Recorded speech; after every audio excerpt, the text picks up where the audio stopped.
जरा सोचे, आपने एक नया मोबाइल खरीदा, पावर बटन दबाया, लेकिन स्क्रीन काली ही रही। ना ऐप खुला, न कॉल लगा, ना ही कोई गेम चला। अब सवाल ये है कि आखिर गलती किसकी है, मोबाइल की या किसी और की? गलती तो थी। आखिर वो गलती क्या थी? गलती ये थी कि ऑपरेटिंग सिस्टम के बिना कोई कंप्यूटर हो या मोबाइल, ये दोनों अधूरा होता है। तो चलिए दोस्तों, करते हैं कहानी की शुरुआत। एक नगर था जिसका नाम था कंप्यूटर नगर, जहाँ बहुत सारे लोग रहा करते थे। Computer, printer, hard disk, CPU, RAM, etc, ये सारे लोग उस गांव में रहा करते थे। लेकिन समस्या ये थी कि कोई किसी की बात नहीं सुनता था।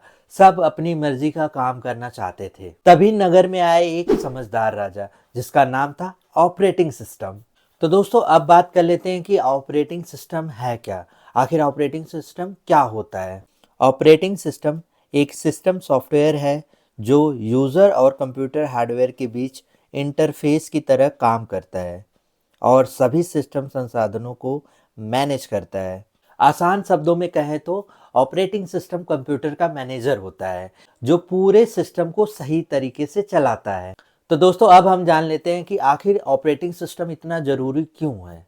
आखिर इसकी क्या खासियत है? अगर ऑपरेटिंग सिस्टम ना हो तो क्या क्या प्रॉब्लम आ सकती हैं, वन बाय वन मैं बता रहा हूँ। सबसे पहली प्रॉब्लम, कंप्यूटर ऑन नहीं होगा, कोई ऐप नहीं चलेगा, कीबोर्ड और माउस काम नहीं करेंगे। इसीलिए कहा जाता है कि ऑपरेटिंग सिस्टम के बिना कंप्यूटर खराब है, यानी बेकार है। तो दोस्तों, अब तक हमने जाना कि ऑपरेटिंग सिस्टम क्या है।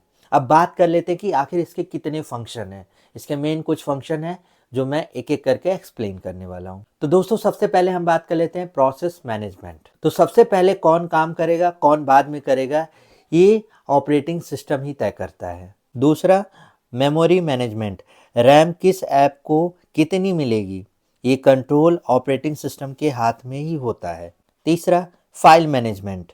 फाइल बनाना, सेव करना, डिलीट करना सब ऑपरेटिंग सिस्टम संभालता है। चौथा, device management. Printer, mouse, keyboard जैसे जितने भी डिवाइसेस आती हैं, यानी इनपुट आउटपुट डिवाइस को ऑपरेटिंग सिस्टम ही कंट्रोल करता है। पांचवा, सिक्योरिटी। सिक्योरिटी का संभालने का भी काम ऑपरेटिंग सिस्टम करता है, जैसे कि पासवर्ड, लॉक और परमिशन ऑपरेटिंग सिस्टम ही संभालता है। तो दोस्तों, अभी हमने जाना कि ऑपरेटिंग सिस्टम के फंक्शन क्या होते हैं।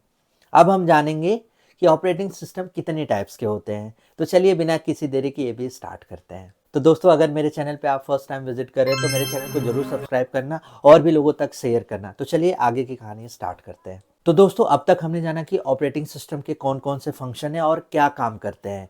अब हम जानेंगे कि आखिर ऑपरेटिंग सिस्टम के कितने प्रकार होते हैं, यानी कितने टाइप्स के होते हैं ऑपरेटिंग सिस्टम। तो दोस्तों, ऑपरेटिंग सिस्टम कुल मिला के 5 तरह के होते हैं। सबसे पहले हम बात कर लेते हैं। पहला, सिंगल यूजर ऑपरेटिंग सिस्टम। एक समय में एक यूजर काम करता है। दूसरा, मल्टी यूजर ऑपरेटिंग सिस्टम। एक साथ कई यूजर काम कर सकते हैं। तीसरा, टाइम शेयरिंग ऑपरेटिंग सिस्टम।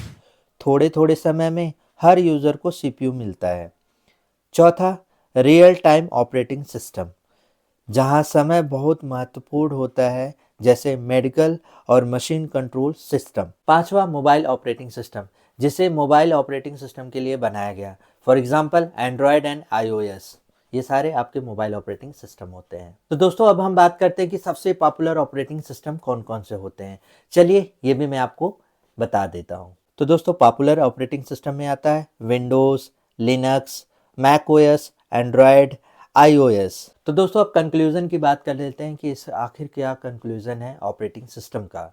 तो ऑपरेटिंग सिस्टम एक रीढ़ की हड्डी है, जिसके बिना कंप्यूटर बिल्कुल बेकार है, बिल्कुल भी काम नहीं कर सकता। तो दोस्तों, अगर ये आपको जानकारी अच्छी लगी हो तो मेरे चैनल को सब्सक्राइब एंड वीडियो को लाइक एंड शेयर जरूर करना। तो चलिए दोस्तों, तब तक के लिए बाय एंड मिलते हैं आपसे नेक्स्ट वीडियो में।